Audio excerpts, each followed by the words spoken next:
បាទសួស្តីពុកម៉ែបងប្អូនទាំងអស់គ្នាបាទថ្ងៃនេះដែរខ្ញុំបាទមកបង្ហាញអំពីតំបន់មួយកន្លែងដែលស្ថិតនៅក្នុងភូមិស្រីផ្សារឃុំស្លា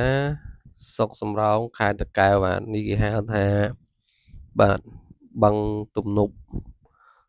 ទួលរលកបាទហើយឥឡូវទឹកនៃរដូវវស្សានេះគឺពេញបឹងហើយហូរចុះតាមរនេលបាទកន្លែងនេះបាទកន្លែងនេះពេលល្ងាចអីមានបាទមនុស្សមកលេងច្រើនឥឡូវ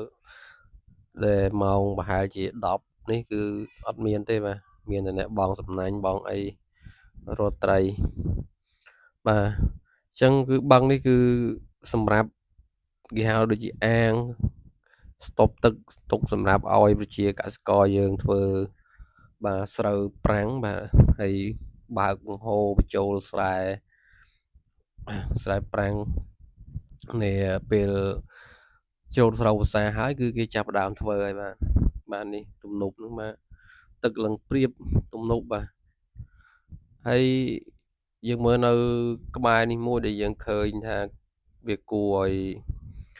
បាទកែទម្លាប់បងប្អូនប្រជាពលរដ្ឋយើងនេះម្នាក់នាំគ្នាដឹកសម្រាមយកមកចោលនៅហ្នឹងហើយបាទអត់មានណាទទួលខុសត្រូវទេបាទខែនេះវាដុតអត់ឆេះហើយនាំឲ្យប៉ះពាល់ដល់បរិស្ថានខ្លាំងហើយអញ្ចឹង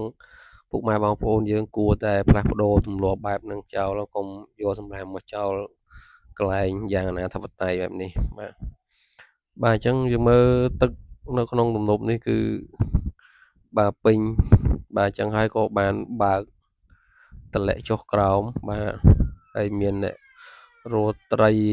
បាទបងសំណាញ់បាទអញ្ចឹងអ្នកបងសំណាញ់ខែនេះច្រើនគួរសមដែរតែត្រីអត់ទាន់ត្រូវទេ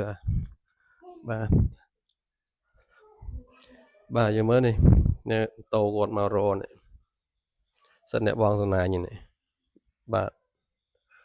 នឹងសិនម៉ូតូអ្នកបងសំណាញ់បាទហើយនៅជុំវិញ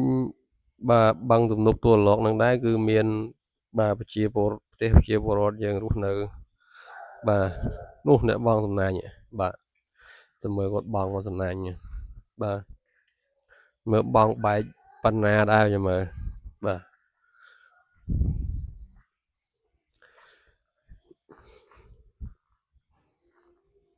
ដាក់ហើយដាក់គាត់បងខ្ញុំឈរថតពីលើទៅអត់ទៅក្បែរបាទ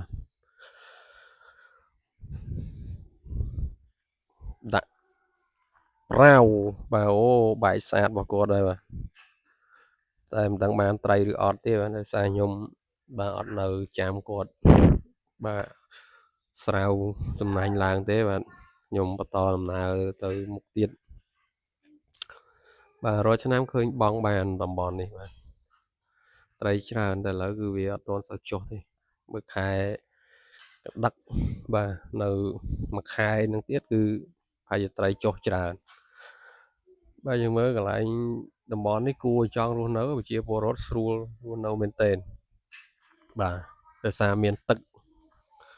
សម្រាប់ធ្វើស្រូវបាទនេះមានកន្លែងបើកទឹកចុះទៀតជុំវិញពីខាងលិចបាទពីខាងលិចបឹងហ្នឹងគឺពេលច្រើនទេប្រជាពលរដ្ឋបាទហើយនៅក្បែរហ្នឹងដែរមានគេដាំបាទដាំឈូកបាទដាំឈូកទុកបេះផ្កាឬក៏ផ្លែនឹងយកលក់អានេះទូកសម្រាប់អ៊ំសមលេងបាទគេរៀបចំអ៊ំរាល់ឆ្នាំបាទនេះឈូកគេដាំបាទហើយនេះទេប្រជាពលរដ្ឋយើងក្បែរហ្នឹងបាទស្រួលនេះទូកគេទុកយកបេះឈូកបាទហើយចំណែកនោះដែរគឺជាវត្តបាទគេហៅថាវត្តទួលប្រាសាទបាទវត្តហ្នឹងគឺនិយាយទៅជុំវិញវត្តហ្នឹងគឺសុទ្ធតែបាទទឹកទាំងអស់លើកលែងតែផ្លូវពីបាទខាងលិចវត្តហ្នឹងទេដែលមានផ្លូវចូលច្រកខាងនេះច្រកចូលខាងបូងបាទ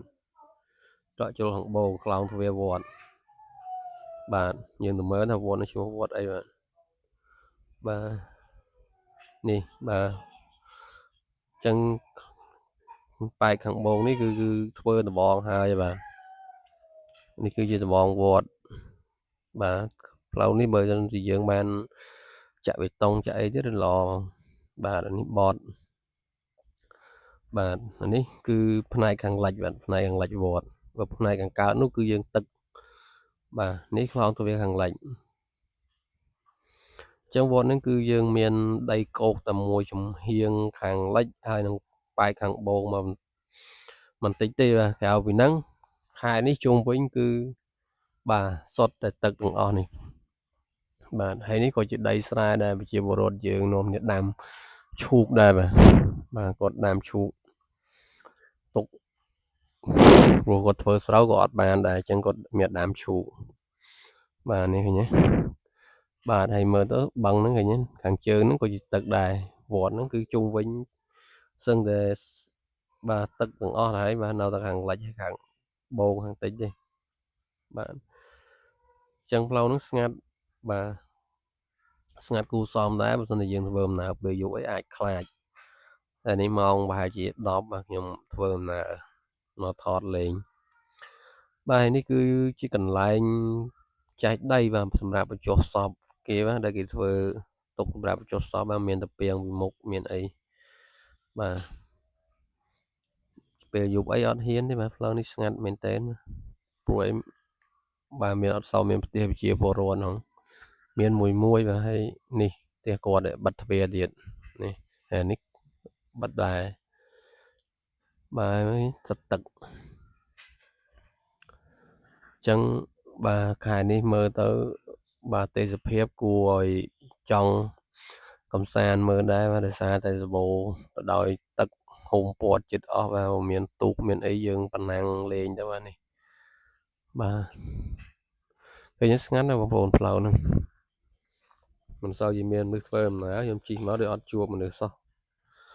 បាទហើយខាងមុខនេះគឺនេះនោះក្មេងៗបោកកៅអៅជាមួយម្ដាយគាត់ឲ្យផ្ទះគាត់ជាប់ហ្នឹងគាត់មកបោកកៅអៅបាទអញ្ចឹងវីដេអូហ្នឹងក៏មានតែប៉ុណ្ណឹងដែរសូមអរគុណសូមជម្រាបលាបាទ